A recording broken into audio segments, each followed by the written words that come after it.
I'm Cal Newport, and this is Deep Questions, episode 177. I'm here in my Deep Work HQ, joined by my professor.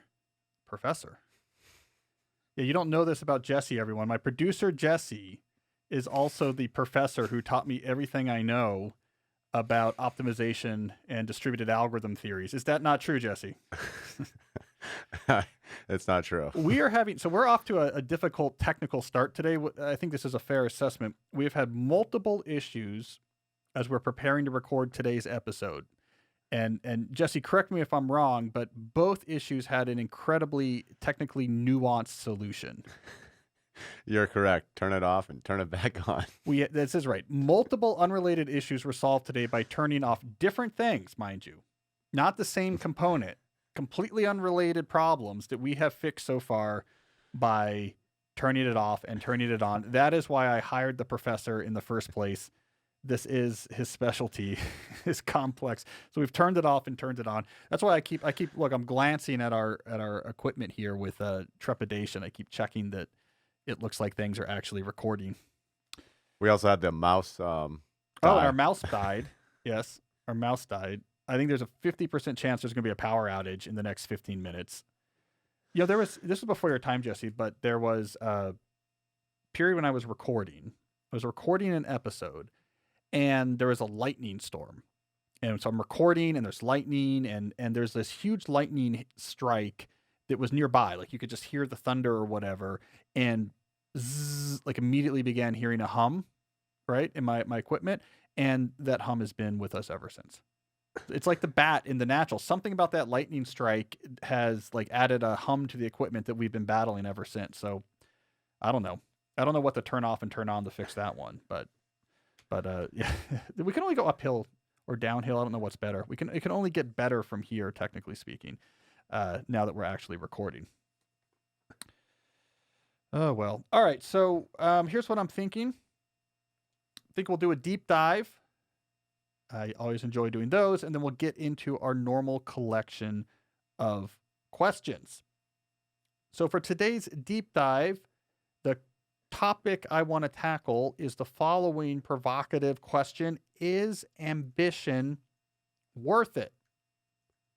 Now, let me give a disclaimer before I set up this discussion. The disclaimer is this is not a topic for which I have polished, evolved thoughts that I am now going to convey to you. It's instead a topic that I have found interesting off and on, and particularly recently I've been thinking about. So this morning I just jotted down some thoughts. So what you're going to hear today is me thinking out loud, not delivering well thought through conclusions. So this should be fun, buckle up for that.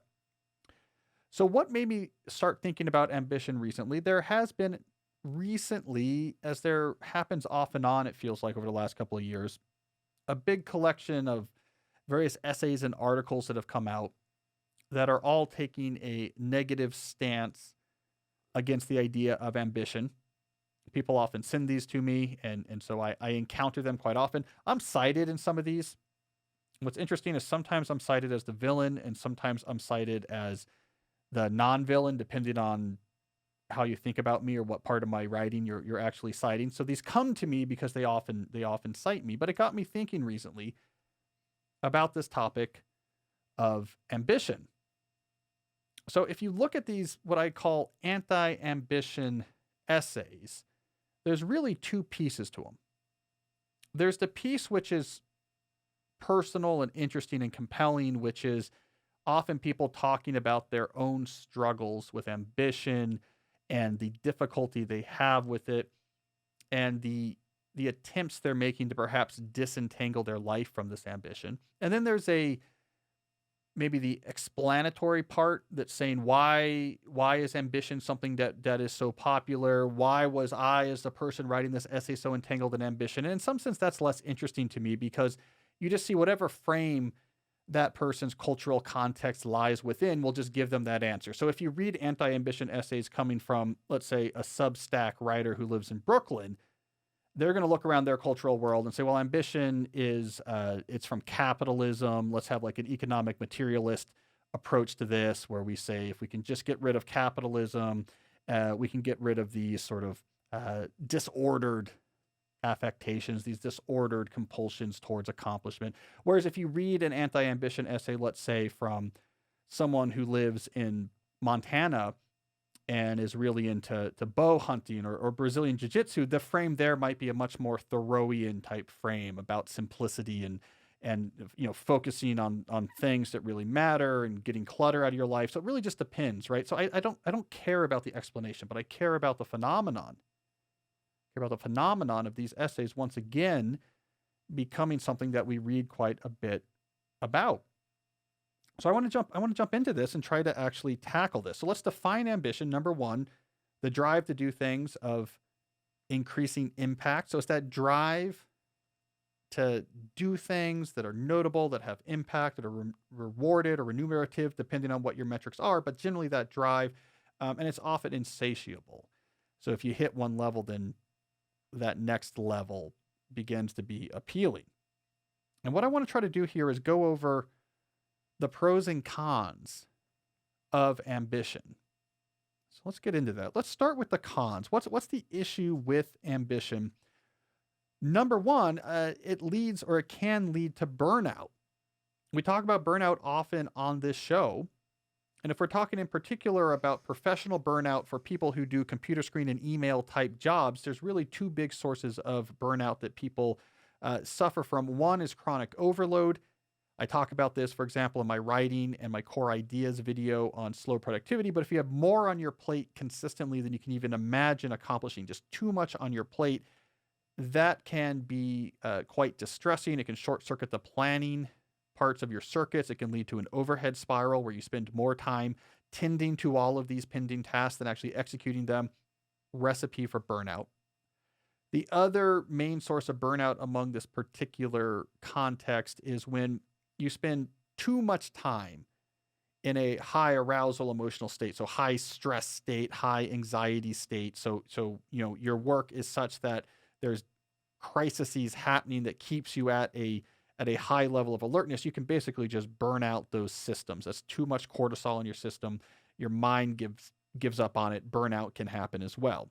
Ambition can amplify both those issues, because if you're ambitious, you are putting more and more stuff on your plate, probably because you see these opportunities, you want to keep moving, you want to get after it. So chronic overload is a real hazard. Also, if you're ambitious, that means you're taking on responsibility and making moves that are more likely to expose yourself to those high arousal states. So I'm going to start my own business. We're going to build this thing big. That's going to set you up for a lot of situations where there's a crisis with your business. You can't get the funding together. You're not going to make payroll. It's going to set you up for a lot of situations where you might have that consistent stress. So ambition can make it more likely that you burn out. It amplifies our human instinct to compare to other people. Now, we all do this. I mean, regardless if you're ambitious or not, you look on Instagram, you see this, you get a little bit jealous. But when you are ambitious, it can become close to intolerable when you see the success you want that you're not getting. And I want to say I'm speaking from some experience here. I have ambition. It is an odd mistress of mine that has both given and taken away. But I have felt this amplification of comparison issue. It's almost weird how it works. It's like your brain is being taken over by someone else. Like, here's something that I have periodic, just to make this personal, I have periodic bouts of this where I'll go through a period where I will feel bad about my status as a writer. I'm like, man, I didn't hit where I want to get. Now, by some standards, that's preposterous. Like, I'm a successful writer. I have multiple books, I think 4 books at this point, that are healthily into the 6 figures with sales. So I can consistently sell 6-figure books. I have a 7-figure sale number book. I'm relatively well known. I've done well financially with the books. I've made impact on culture. I've introduced new ideas into the vernacular. Like, I am a successful writer by most standards. But then I'll say, but here's what I'm not. I've never had a book where right out of the gate, it is on the New York Times bestseller list for a while. Notice how I'm subtly shifting the goalposts. My last 2 books have been New York Times bestsellers, so my mind shifts it. You've never had a book that stays on the list. I've never had one of those books where it's just on that Amazon chart top 10 for 6 months when it comes out. Now, we're talking about in my space, there's like 5 people who do that. But my mind will say, why aren't you one of those 5? And then I'll come back to earth and be like, oh, that's crazy. I feel great about what I'm doing. But I'll have those bouts. And I point out that personal example just to talk about the way that ambition can rewire your mind in these ways that are malformed. As far as the outside world is concerned, that is crazy talk, but it'll hit you hard. Another issue with ambition is that it can keep you from other things that are important in your life if you're not careful. This is often one of the big points that's hit when you read the modern anti-ambition essays is that, if you're all in on, I am going to start the next Uber, you're not spending time with your kids. You're not spending time out in nature. Your mind is probably always moving. You're probably not very involved in your community and becoming a leader and sacrificing time and energy on behalf of people you care about. You're doing this one thing. So this is a real danger of ambition. It's easy to fall there, to get very out of balance in your life. This is why when I talk about the deep life and my bucket system for the deep life, we have these various aspects you should focus on to try to keep that balance. And the final thing about ambition, the piece we don't talk about even when we encourage people to follow their dreams or do whatever they want to do, is that you probably won't succeed. So the things that we are ambitious about are very hard. That's what makes them a target of ambition. Most people won't succeed. So you go to a really good school, you worked really hard to get there, you take an elite job, like I'm going to be a writer, I'm going to move to New York, I'm going to be a writer, maybe I'll be the next Joan Didion, and most people won't be. And so 10 years later, you're writing essays about, well, ambition is stupid anyways, right? So it's hard, man. It's hard. Most people don't get anywhere close to where they're going. There are also pros of ambition, though. So let's lay out the other side of this.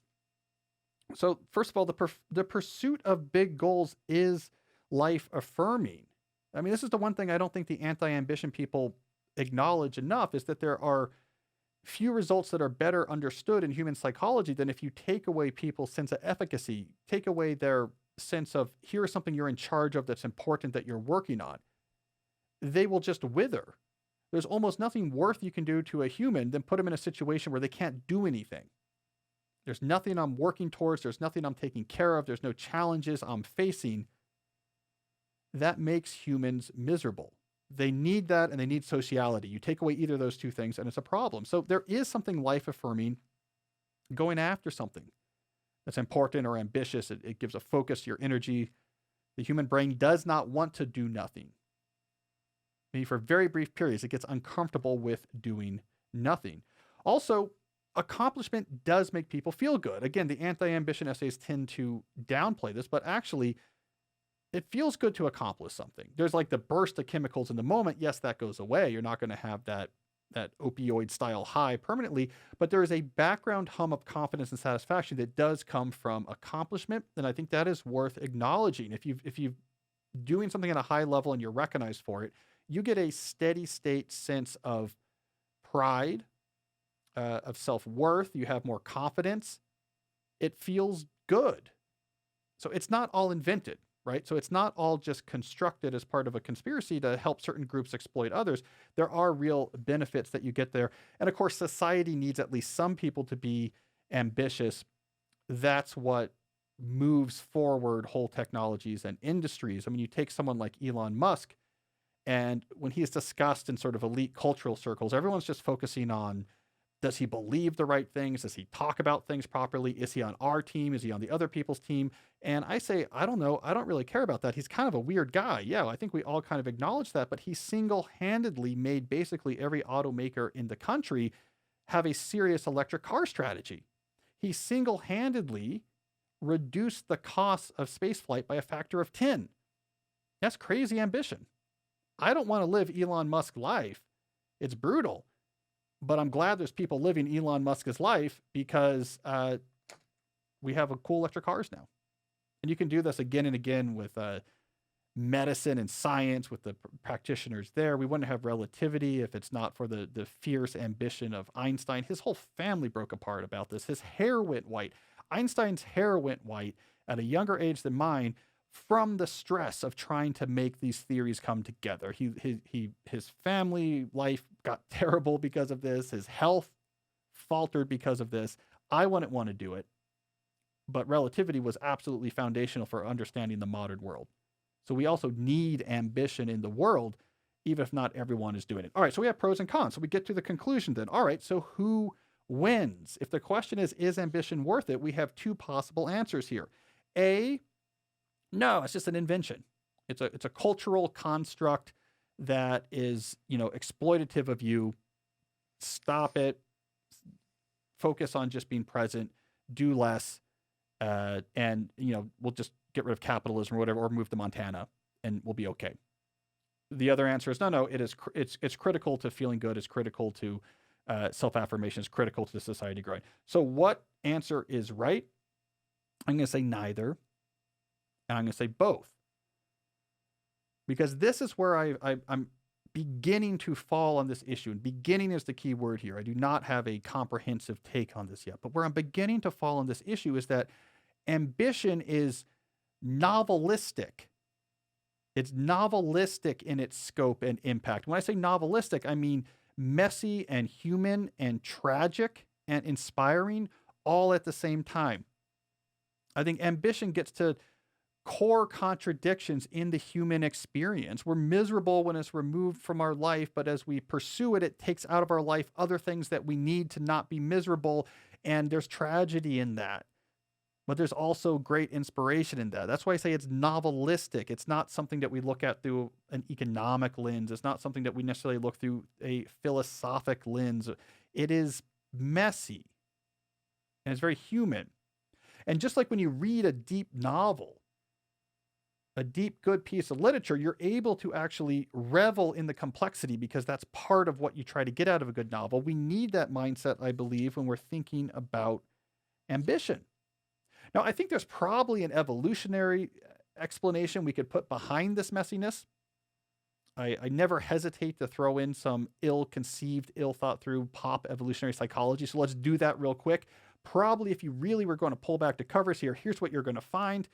In the Paleolithic, you have humans living tribally. We evolved a strong drive to be a respected member of our tribe. That is critical to survival and passing on your genes. We know this is true in part because nothing makes us feel more immediate, uncontrolled, positive feelings than when we encounter a story of someone sacrificing on behalf of their tribe. It just hits us at a core. Like, yes, that is right. Look at this person who stood up and took the arrows and, on behalf of his or her people. That instinctively feels well, and nothing makes us feel more uncomfortable and squirrely and weaselly than hearing a story of someone who betrays their tribe or is weak or cowardly. Those are deep instincts. Deep instincts mean deep evolutionary paths. This thing has evolved. The issue, of course, is the Paleolithic gave way to the Neolithic, and suddenly we had cities and city-states and eventually nations. And so now we have this drive to be respected and be a leader, except for the people in our immediate surroundings are no longer 15 people that we have lived with intergenerationally for 15 generations. It's 15,000 people in a city-state. And that gave rise to this new type of Neolithic ambition, which we weren't evolved for. It is the evolved instinct to be a leader in the tribe applied to a much bigger context. And that's what gives you suddenly political ambitions. You have the pharaohs. It's what gives us intellectual ambition. You get Aristotle, you get Socrates. It's what gives us these theological ambitions. You get Siddhartha, you get Jesus Christ. You get people who are trying to think through religious thoughts that are going to impact the entire world. This is a parochial instinct applied on a scale it was never evolved for. And so I don't know if this is true, but I would wager it is that tension between an instinct that was evolved to make sense among 20 people applied to a world of 6 billion that we now can communicate with and see and have an audience amongst, that creates this weird tension that we feel in our life, or this ambition to keep going farther, and yet that ambition is taking us away from the things that are important to us, like being with our family and with our community. And that's because there was a time when that was all the same thing. But that time was 100,000 years ago. I don't know if that's true, but I think that's one way of trying to get at this this fundamental novelistic, tragic, inspirational tug of war that is at the core of so many people's life, which is the fight over ambition. So I don't have a nice, clean story to give you. I don't have a nice, clean answer. This is what you should do. Do these 3 steps, put this card on your Trello board, and use a time block planner. Boom, you're good with ambition. I don't know the answer here yet, but I'm increasingly feeling that the answer is going to evolve cutting each other some slack and seeing ambition as this complicated, wonderful, terrible, interesting piece of the human condition, and not just a simple football we can kick back and forth. It's good, it's bad, that team likes it, this team doesn't. Something interesting going on here, and we should be okay with that nuance. So those are my thoughts on ambition. So there we go. All right, Jesse. Well, I'm ambitious to get onto some questions, but we should probably take a brief moment to talk about a couple of our sponsors. Let's start with Blinkist, longtime sponsor of the show. Blinkist is a subscription service that allows you to get short summaries, 10 to 15 minute summaries of best-selling nonfiction books, important nonfiction books. You can get these short summaries called blinks of thousands of important nonfiction titles. Now, there's a lot of ways you can use Blinkist. What I've been talking about for a long time is that it is a great way to try to figure out which books are worth reading and where just a summary is enough. I read a lot of books, but there are way more books out there than I can possibly ever handle. Blinkist gives me a way of wading through these opportunities.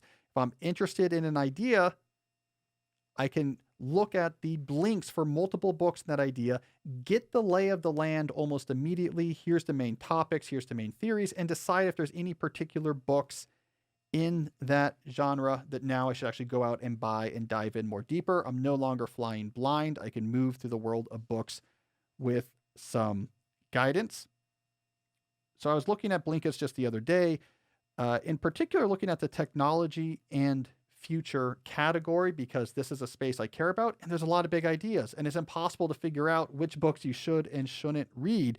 But just to give you an example here, if you're interested in Yuval Harari, who wrote Sapiens, and you see he has this follow-up book, Homo Deus, and you're trying to figure out, should I read this or not? What's it about?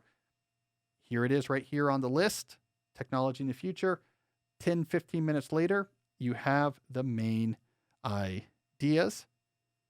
So Blinkist is a must-have tool for those who want to play in the world of books and ideas. So right now, Blinkist has a special offer just for our audience. If you go to Blinkist.com/deep to start a free 7-day trial, you will get 25% off a Blinkist premium membership. That's Blinkist, spelled Blinkist, Blinkist.com/deep to get 25% off and a 7-day free trial. That's Blinkist.com/deep. All right, let's also talk about athletic greens. Now, Jesse, you can confirm you have heard me talk frequently about my athletics greens habits. I do indeed take athletic greens every morning. Can you confirm this, sir? I can confirm it. All right, so Jesse is the official voice of confirmation. What is athletic greens? It is, let me use their, I'll use their exact wording here so that I don't get it wrong. So it is a powder that you put into a drink. I add it to 12 ounces of waters. That includes 75 high-quality vitamins, minerals, whole food source superfoods, probiotics, and adaptogens. You drink it once a day. You drink it in the morning, and it makes sure that you have all of the different vitamins, minerals, superfood, probiotics, adaptogens, all the stuff you want to get out of your diet. You make sure you have it all.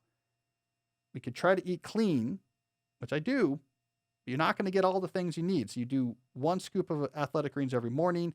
You are covered. Jesse, a couple weeks ago, we were trying to figure out what adaptogens are. I looked it up. Do you have a guess? Or you might already know. You don't know, do you? I don't know. All right. So what's your guess as to what adaptogens do? Recovery?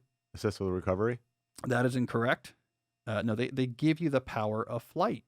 So I don't know if you knew that that. I can dunk? Yes, you can dunk. No, actually, I heard it helps with anxiety. So I think this is a good selling point for these current times. So that is Athletic Greens. So I take it every morning. What I like about them, and I've said this before because I talked to them before I agreed to be their sponsor, this is all they do is this one product.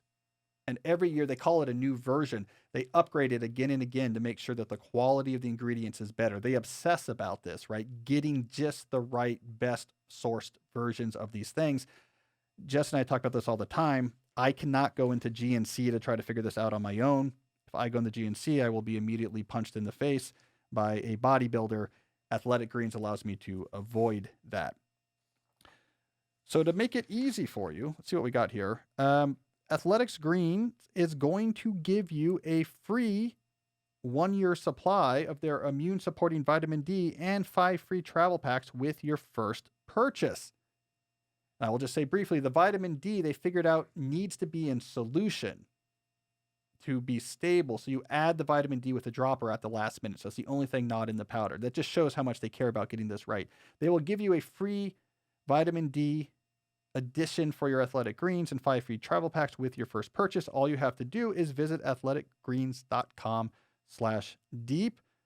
Again, that is athleticgreens.com/deep to take ownership over your health, to pick up the ultimate daily nutritional insurance, and to gain the power of flight.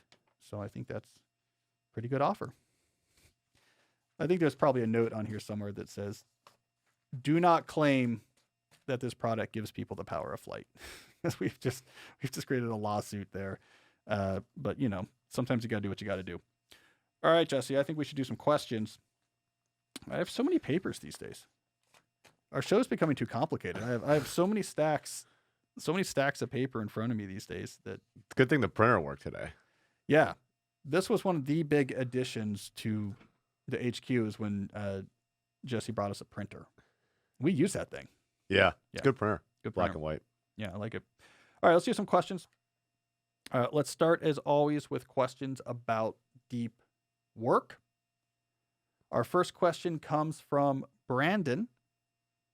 Brandon asks, does adopting a slow productivity mindset mean you should ditch your to-do list and capture systems? Am I doing too much if I need a full-fledged capture system?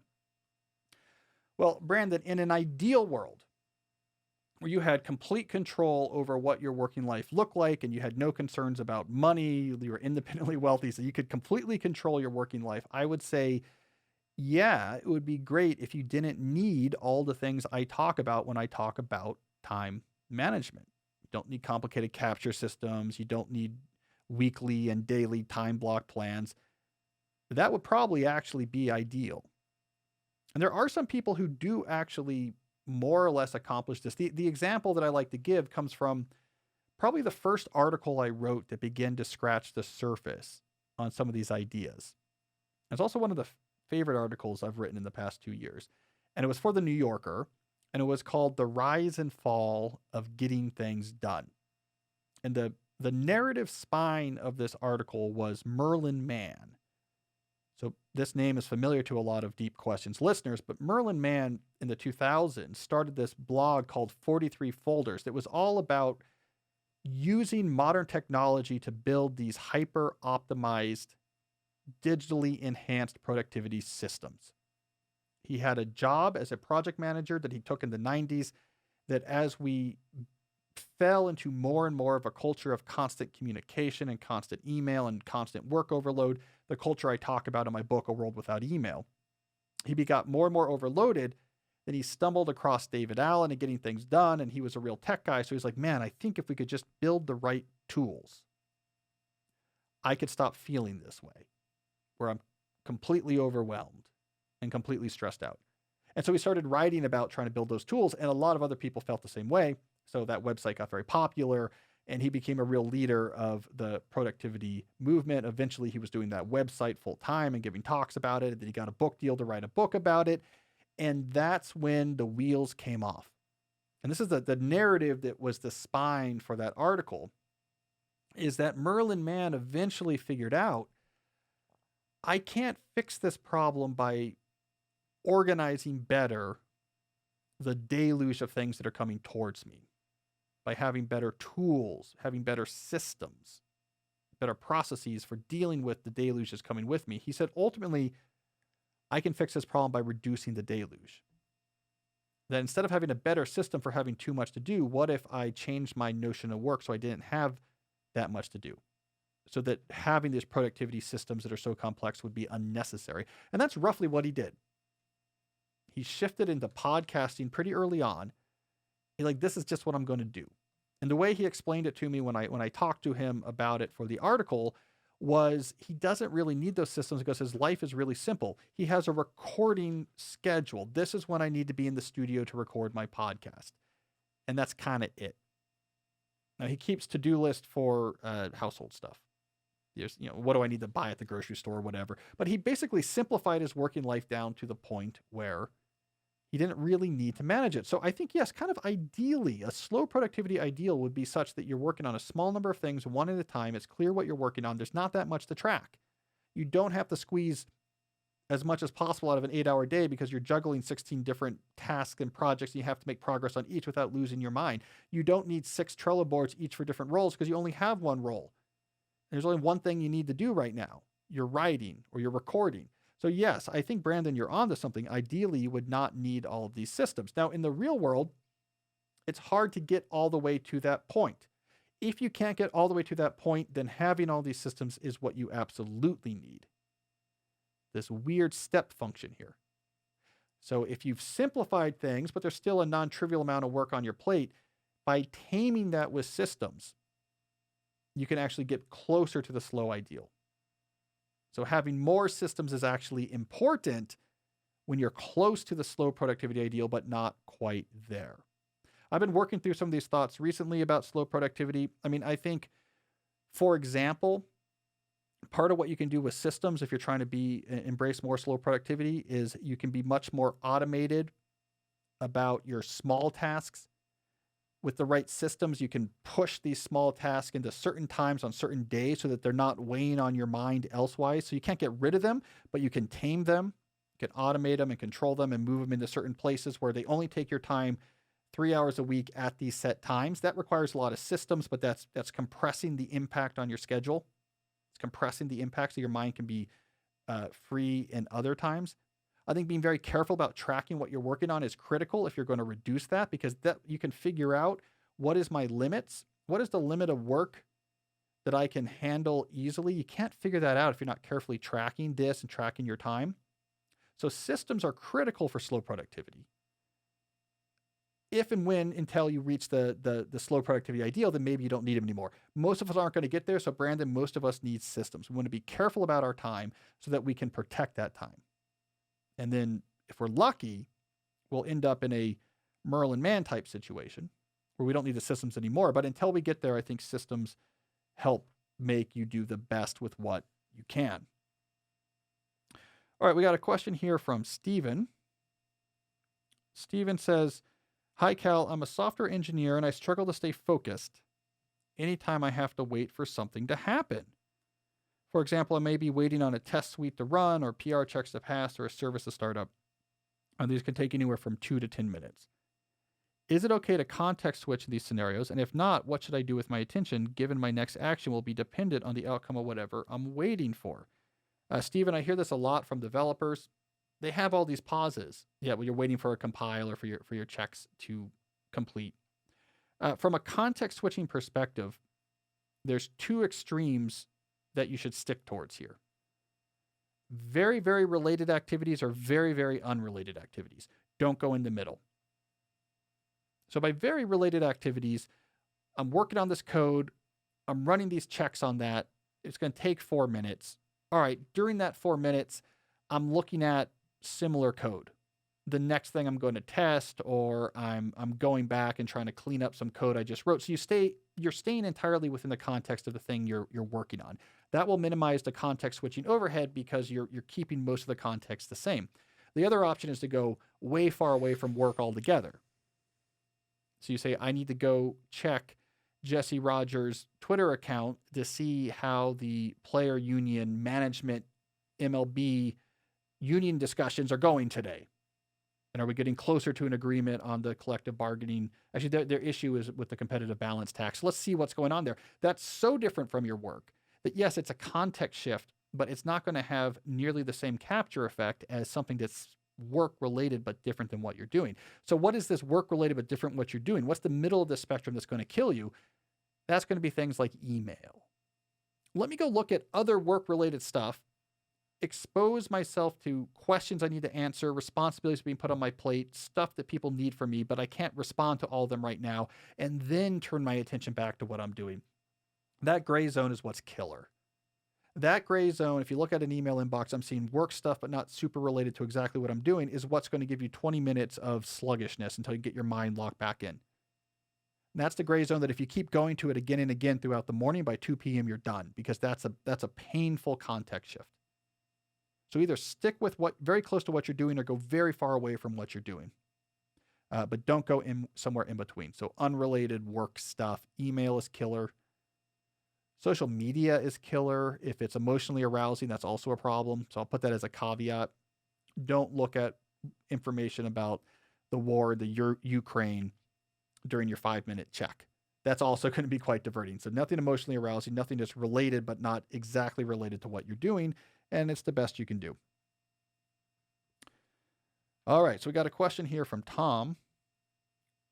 Tom says, what do you do when you get tired? He elaborates, he's extremely good at sticking to time blocking, not going on social media, doing Pomodoro at the beginning of the week, but as the week goes on, I get a bit tired and burnt out, and it's easier and easier to lose focus. I wonder if you can relate at all. Of course not, Tom. Tiredness is equivalent to cowardice. You should be ashamed. Don't do tiredness. No, Tom, of course people get tired. And there's two answers to this, right? I mean, one, if you're tired at a given day for whatever reason, sleep, sickness, etc., do less. Do less that day. I mean, what are you doing during the day? You're taking energy and you're converting it into output of value. And you're doing that mainly by putting this energy through the circuits in your brain to add value to information if you're a knowledge worker, but you're converting energy to value. If you have less energy, there's less value you can produce. So I think that's fine. The key, however, is to remain intentional about it. So the thing that you don't want to do is, as you get tired, if you're tired in a given day or you get tired as the week goes on, you don't want to just become ad hoc and lax. Like, I'm sort of falling off my time block schedule and going down rabbit holes online, and I sort of limp in for a finish on that day or limp in for a finish that week. No, don't do that. If you see your less energy, say, I'm going to work less today, but I'm going to make a plan for this less work day. I'm going to end it early. I'm going to put a 2-hour break in the middle. I'm going to move things from this week to next week, but I'm still going to stick to the plan. I'm just going to make a plan that better fits my energy. That is the key. That is the key to energy and time management, is intentionality, intentionality, intentionality. If you are giving your time a job that is based off a realistic assessment of what's going on in your current context, you're winning. If you are letting other factors in your mind and context just push you around like a leaf on a turbulent stream, you're in trouble. The exhaustion is going to amplify. You're going to feel bad. You're not going to end up in a place that's good. So it's always the best thing to do is to be intentional. And the main point I want to make here, Tom, and I think it's a good one, and I'm glad you asked it. The main point I want to make is that some days you have more energy than others. That means there's less work you can produce, and that's fine. But what I want to see again is a plan that reflects a lower energy day. Here's my lower energy day plan. I finish at 2. I take an hour lunch or I don't work. I replace this hard thing with an easier thing. Whatever you need to do. So be intentional about it, Tom. All right, let's see what else we have here. I've got a question from DK. DK is asking if I have any suggestions on what habits to add and improve when going from my PhD to a postdoc. Yeah, postdocs are highly autonomous as compared to PhD programs. It's all about research. Build your whole day around research. That's what it's about, is doing research well. You will find that you probably have more free time than you're used to, because if all you're doing is research, there's only so much you can do in the research during the day. That's fine. Just build a schedule that doesn't require as many hours. I'll tell you what I did, DK, when I switched from my doctoral work to my postdoctoral work, is I was looking ahead to when I was going to become a professor after being a postdoc. And I said, when I'm a professor, my time is going to be way more limited than it is right now as a postdoc. I'm going to have classes, I'm going to have committees, I'm going to have students to supervise. And so I don't know, in addition to practicing research as a postdoc, I want to practice being effective at doing research, even if I have reduced time. So I added artificial constraints to my schedule. I had a dog at this point. It lived about a mile from campus. I've talked about this before, across the bridge in Beacon Hill. And so I built a schedule where I'd start at 9, but I'd take a 2-hour block out of the middle of every day, where I'd take my dog Bailey, we'd go for a run. We'd run from the East Campus there of MIT down the Charles. We would go down to the Mass Avenue Bridge. We'd cross at the Mass Avenue Bridge, come running back on the Charles on the Boston side. We'd exercise calisthenics on one of the docks that's out in the Charles River off of that size. And if it was winter, we would dig out a spot on that dock out of the snow to do our push-ups. We were hardcore about it, to do our pull-ups. And so we would do this long run. Weather didn't matter. I had gear. Go back to my apartment on Beacon Hill. I would have lunch. I would take a shower. And then I would walk back to campus, now crossing the Longfellow Bridge. This is like a 2-hour plus thing. But I wanted to put an artificial constraint in my day to say, okay, I not only need to get used to doing research, but getting a lot of research done when I only have a limited amount of time. So I felt like I was training. I also wrote a book. So I wrote most of So Good They Can't Ignore You during my postdoc as well. So that's what I would suggest. It's all about research. Get used to research, making progress on research. Don't worry about having too much time. In fact, this is a good time to do something else so you can practice doing that research with some constraints. It's an awesome job, basically, DK. It doesn't pay well, but it's otherwise an awesome job, so enjoy it. All right, we got a question from Jeff. Jeff wants to know about diet. Can you please discuss how you approach your diet? Have you experimented with what specific foods best facilitate deep work, and how do you balance this with the realities of life? Jeff, I'm not super strict about this, but I would say that the person I default back to following on food is probably Mark Sisson. I like the way Mark Sisson talks about things. There's different ways to describe what he's talking about. It's keto adjacent.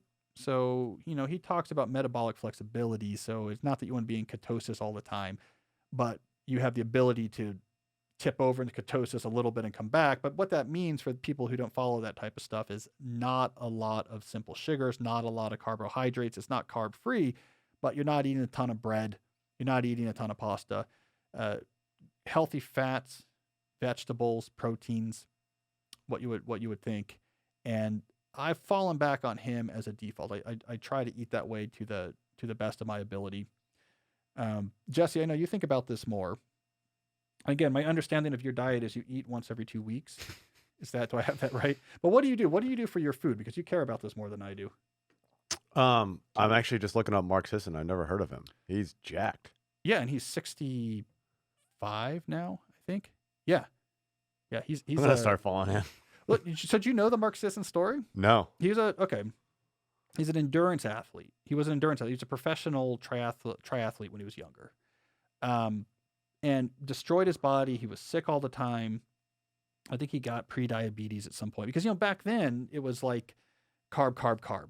And it's not like you were going to look fat if you're a professional athlete. You were burning it all up, but it was just ripping up his body. He was having immune responses or whatever. And so he shifted. He was one of the early sort of paleo primal type people. He's like, you know what? I'm just going to eat the junk that was around for hundreds of thousands of years. And he sort of switched over to no more grains, no more processed food. And he did that early on. And all of his issues went away. And his knee problems and his joint problems and his prediabetes. And he got really jacked. He's a big guy.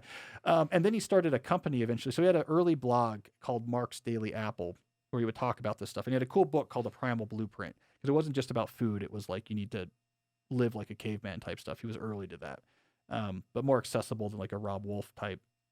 And then he started a company called Primal Kitchen that was doing mainly salad dressings.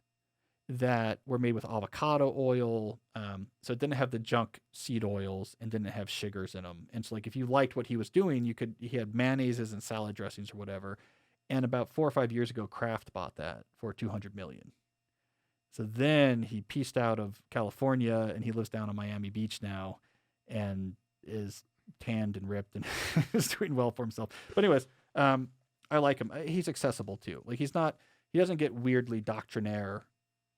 Some people, like paleo people, can get like weirdly doctrinaire. Yeah. Where they're arguing about like what nuts, a Neanderthal in this region of France would have had access to during the like early place. Yeah, no, he's not super doctrinaire. He's like, guys, just don't eat like a bunch of flour and sugar and crap that didn't exist, and healthy fats are good, and be outside a lot and exercise, and don't just be in a gym. Like he's all about play, do sports and stuff with people or where you're outside, and so that's Mark Sisson. But anyway, so back to your diet. So once every 2 weeks, you eat 1 gallon of athletic greens. Is that how it works? You just have like a giant bucket of athletic greens that you sit there and you spend an hour and you eat it once every 2 weeks. So I have that about right?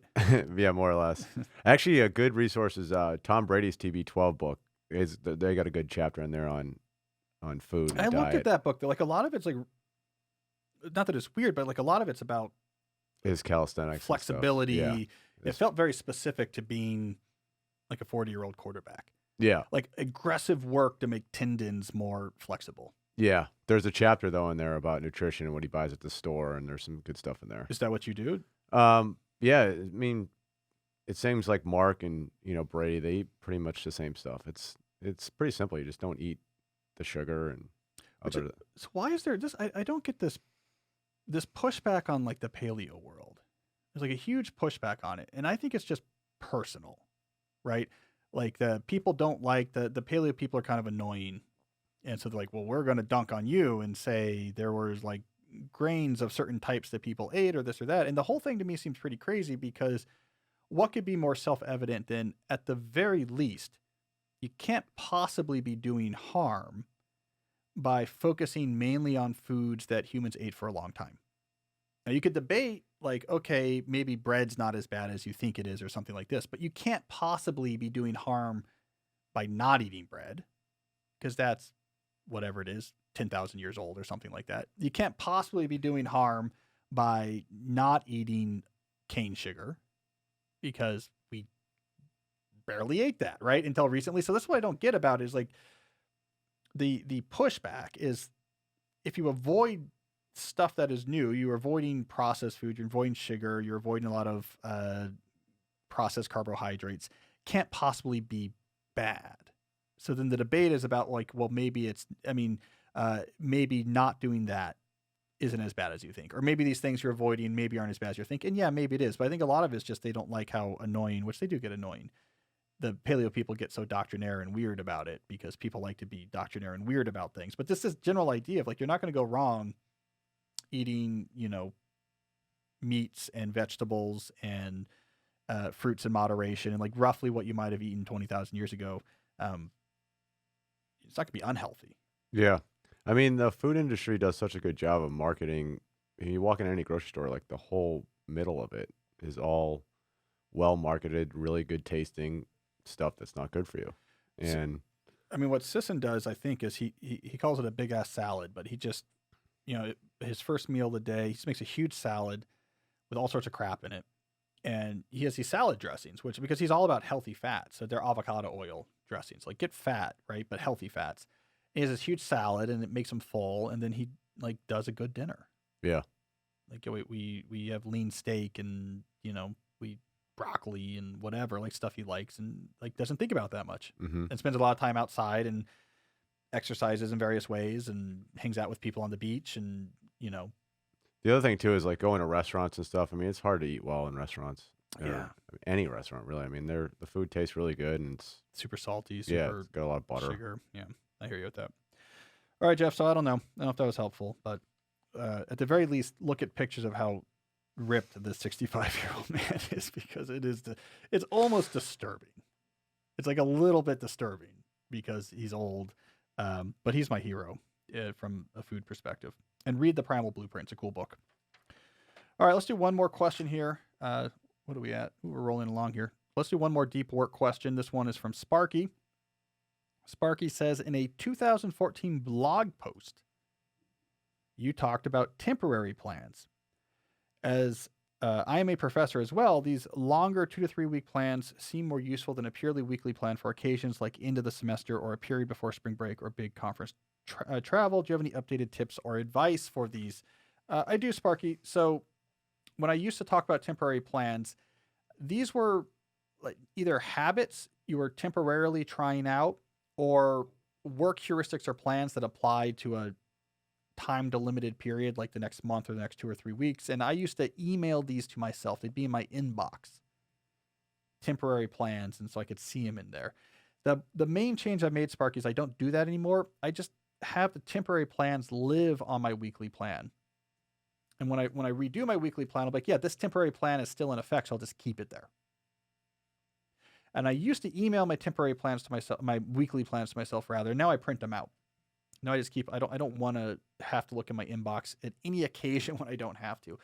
So that's my one change, is just have that live on your weekly plan. At the top of your weekly plan, you can even label them as like ongoing or temporary plans. And I just have a Word document where my last weekly plan exists, and I just update it. When I update it, there's a lot of these bigger picture temporary plan or heuristic type things that I just keep there. So that'd be my only change. All right. So that's what we have about deep work. Before we go on to questions about the deep life, however, I want to talk briefly about another sponsor that helps make this show possible. That sponsor is Mark Sisson. So thank you, Mark Sisson. Mark Sisson, Weirdly Ripped. All right, so that's one of our sponsors. No, but actually this is a nutritional sponsor, so it's relevant, and that is Just Egg. So Jess and I were just talking about diet, right? And as part of talking about diet, we talked about how we eat clean, avoid a bunch of processed food, avoid a lot of carbohydrates and sugars. And this is why often for breakfast, I'm an eggs guy. Good, healthy fat eggs bought from the farmer's market I love it, but that's a lot of eggs if you're going to have that every single day. And this is where Just Eggs enters the picture. Just Eggs is a company that's going to help you cook the best omelets you'll have all year round, all while changing the world one egg at a time. And the way they do it is with their product, which is a cholesterol-free, plant-based egg that will give you the most decadent quiches of your life, the fluffiest scrambles, and the easiest egg sandwiches of all time. It has about the same protein as a chicken egg, but less saturated fat. Plus, Just Egg is packed with cholesterol-lowering, polyunsaturated fat. Chicken eggs wish they were this healthy. And because Just Eggs comes from plants, you're also helping to save the planet. This is why I like Just Eggs. Sure, I like chicken eggs, but I get a little bit uncomfortable eating them every single day. Throw Just Eggs into the rotation. They taste great. They're based on plants. It feels lighter. I am a fan. So Just Eggs, really good eggs. That's a good tagline. Just Eggs, really good eggs. So keep your eyes peeled for Just Eggs. I also want to talk about New Relic. So New Relic is a company that is very relevant if you are a software engineer. If you're a software engineer, you've probably been there before, where it is 9 p.m., you're finally unwinding from work, your phone buzzes with an alert, and something's broken. So your mind begins racing, trying to figure out what could be wrong. Is it my server? Is there a network connection down? Did I misconfigure something in my cloud setup? You have a whole team now scrambling from tool to tool and loading up this web interface and running this kludged together script that someone wrote, messaging person after person, trying to fix the issue. So this is a very large problem that you will not face if you use New Relic. So New Relic combines 16 different monitoring products that you'd normally buy separately, so engineering teams can see across their entire software stack in one place.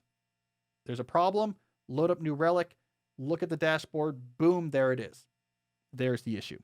So you can pinpoint issues down to the line of code, so you know exactly why the problem happened. and how you can resolve it quickly. That's why the dev teams and ops teams at places like DoorDash, GitHub, and Epic Games rely on Newbug to debug and improve their software. I was blown away. I talked to someone from New Relic. I'm blown away by how widely used this is. Jesse, if you had to guess, and I know if there's one thing you know about, it's debugging real-time issues with software stacks. But if you had to guess, how many companies do you think are using New Relic right now? 1,500. More than 14,000. So if you're in the world, if you're a dev teams or an ops team, this is like hearing, I don't know, Microsoft or something. It is the player that you have to keep in mind. So whether you're running a cloud native startup or a Fortune 500 company, it takes just 5 minutes to set up New Relic in your environment. So that next 9 p.m. call is just waiting to happen. Get New Relic before it does. You can get access to the whole New Relic platform and 100 gigabytes of data forever. No credit card required if you sign up at newrelic.com/deep. That's NEWRELIC.com/deep. newrelic.com/deep. If you don't get New Relic, your alternative is to have Jesse debug your software stack. That's your options. New Relic, 16 tools all in one place, or Jesse, who will turn it off and turn it back on. Like, did that fix your problem? Did you try unplugging it? Yeah. That's all I would be able to offer too. I am terrible at software. Computer scientists who's terrible at software. But what I can do is answer questions about the deep life, and that's what we're going to do right now. We got one here from Andrew, writing all the way from Australia. He says, "Morning, Cal. I started my PhD late last year, and stumbling on your books and podcast has helped me focus and work deeper. I love trail running and doing Ironmans, but I'm struggling to permit myself to continue training and competing in these while undertaking the biggest deep work of my life so far, my PhD. Can I do both, or should I just focus on the PhD?" Andrew, I think you should do both. Do not inflate the PhD in your mind to be this incredibly difficult hell week at Navy SEAL training, taking the beach at Normandy type of massive trial that some people do, and say this is, a relatively easy job. I have some classes and the classes are done, and then I'm mainly focused on research, and research is hard, but it only takes up so much of your time each day. So I say do the hardcore athletic training. If anything, it's going to help balance you out so that when you get worn out intellectually, your confidence gets shaken. Oh man, I'm not getting this, or my paper got rejected. You have something else to do. And so do those two things. For most programs, again, a PhD program is not this huge life-consuming type of position. And I know this in part because when I was writing about student stuff, PhD student myself, and I was writing about a lot of student stuff, I had noticed there was this disturbing subculture of people, at this point largely blogging, so sort of pre-social media, blogging about life as a grad student. And they would inflate it into this like terrible thing that was the hardest burden that anyone would ever do. And these things had titles like dissertation hell. And you would read these things and you would think that these students had been deployed to war-torn countries in which they had to run life-threatening commando raids through terrible conditions or something like this. And what I finally figured out was happening is that being a doctoral student, is a really weird job. It's not like a normal job. There's big periods where you don't have much to do, or the things you do is non-standard. It's not people giving you tasks to accomplish. You don't have a 9-to-5 schedule. That makes a lot of people uncomfortable. Like, is this really a job I have? So by inflating it to be this big, hard thing, I think it somehow helps people counter that feeling of like, I don't really have a real job. So I thought that was part of it. Another part of it is there is an anxiety or intellectual insecurity that a lot of people rightly would suffer from. When I say rightly, I mean it's justified because it's a weird world. It's a job that's all about your brain and people posturing who's smarter. And it helps you feel better. I can justify this anxiety I'm feeling about intellectual issues, like can I keep up or whatever, by just describing what I'm going through as this big, terrible thing in general. And then your anxiety makes sense. But I'm going to say resist that. It's a pretty easy job. Pretty easy job. And again, I wrote two books during my PhD. Two books during my PhD that had nothing to do with my PhD, just as something to do on the side. And I ran study hacks where we were doing 3 posts a week back then, and I was still bored because it's kind of a fake job. So Andrew, keep training for Ironmans at the same time. All right, Jennifer asks, at what age will you allow your kids to have phones and access to social media? Well, we'll see, Jennifer. I mean, I think the culture around this, as I talk about, is changing. So by the time it's relevant, the culture on this may have already changed. But in general, right now, the way I think about it is I'm fine with flip phones, like whatever age it is that it becomes convenient for you to be able to text your kid. They're at sports practice and can you come pick me up? Or they want to text their friends, like, are you coming over today? I don't know what age that becomes relevant. But a flip phone is fine. I have no problem with text communication, and I recognize that it's useful. Giving a kid, however, access to a full smartphone where they have unrestricted access to the internet and social media, sanctioning your kid having social media accounts, I would say 16 at the youngest. 18 from the psychology perspective is probably better. Hey, when you leave this house, you do you, but nothing good is going to come from an adolescent brain having access to it. This doesn't make me popular among a lot of teenagers. However, as I've written before and talked about before, the culture is changing on this. I think the idea that teenagers should be using social media is something that we'll look back on 6 or 7 years from now and say that was not a good idea. Teenagers themselves are also increasingly turning on this. They have moved most of their socializing out of tools such as Snapchat and into instant messenger and text messaging. So social media does no longer really plays as critical of a role in their social life. So it's much easier for them to not be on, say, Instagram or to not be on Snapchat because they're using text and WhatsApp type tools. Now the role these tools play in young people's lives is increasingly more cultural and entertainment related. So like TikTok is very popular with young kids, but not being on TikTok is not nearly as big of an issue as 7 or 8 years ago not being on Snapchat, because people aren't using TikTok to talk to each other. People aren't using TikTok to discuss with other people in their schools the party that went on, or to see where people are going, or to be plugged into a social scene. They're largely consuming content on TikTok. So if you're not using it, who cares? You're communicating with your friends on text. They might be using TikTok. If you're not, what do you miss? There's some cultural theme that you don't know about. So I think things are getting better with that. But honestly, that is my read of the psychological literature right now, is be very, very wary of giving the adolescent brain unrestricted access to social internet tools. All right, so we have a big question here from EA. EA asks, is Cal Newport's outlook on the future too positive?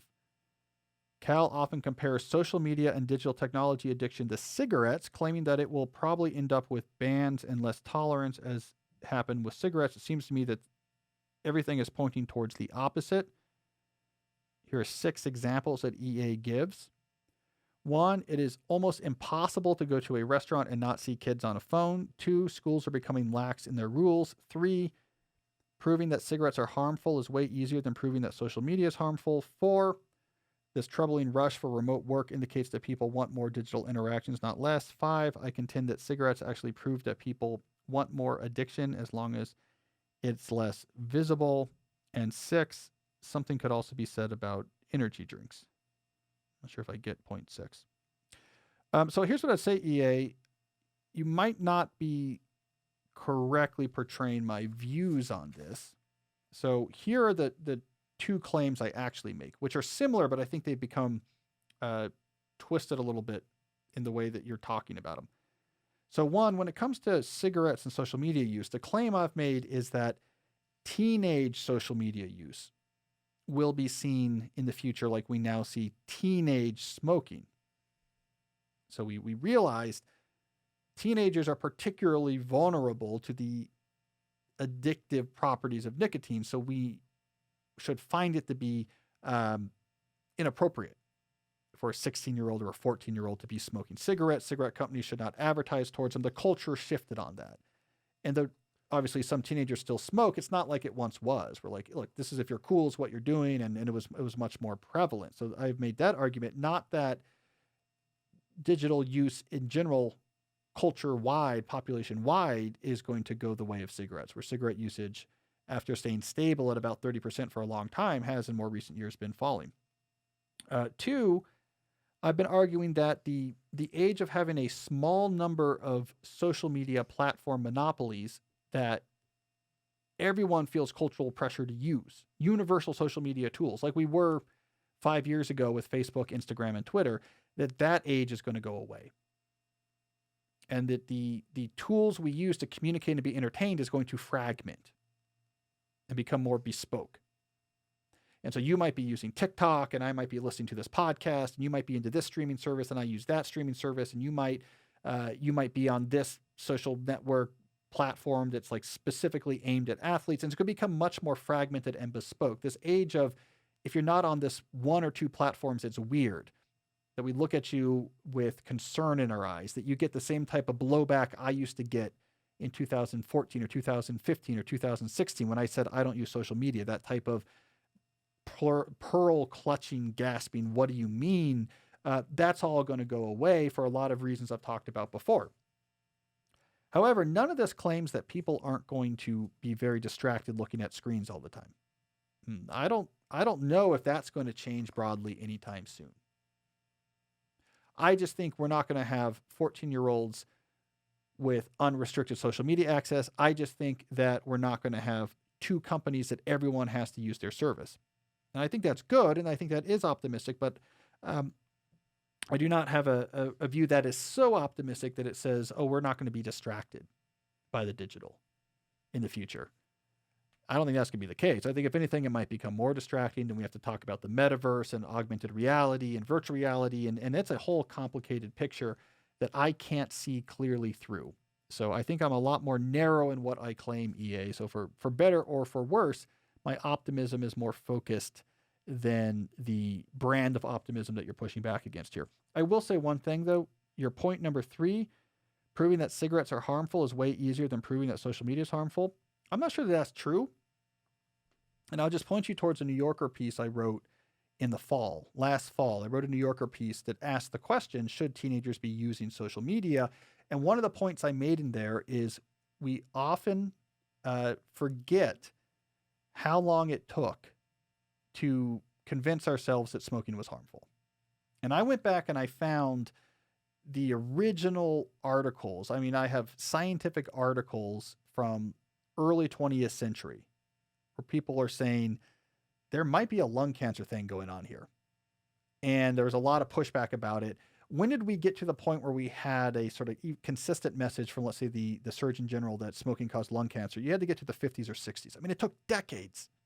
And I talked about it in that article. So I was looking at the research and I was talking to experts about the social psych research on social media use among adolescents and harmful outcomes. And I was saying, yeah, it's a messy literature. These literatures are messy. And even when it's as clear cut as smoking and lung cancer, it wasn't clear cut. And it took decades to really be confident about it. So my point there was, don't expect the quote unquote science to come in and have a clear answer. We couldn't do it for smoking.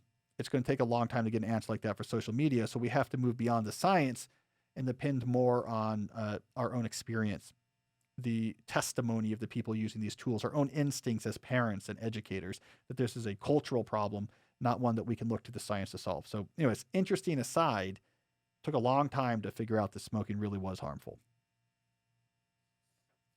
All right, let's do one more question here. I have one from Matt.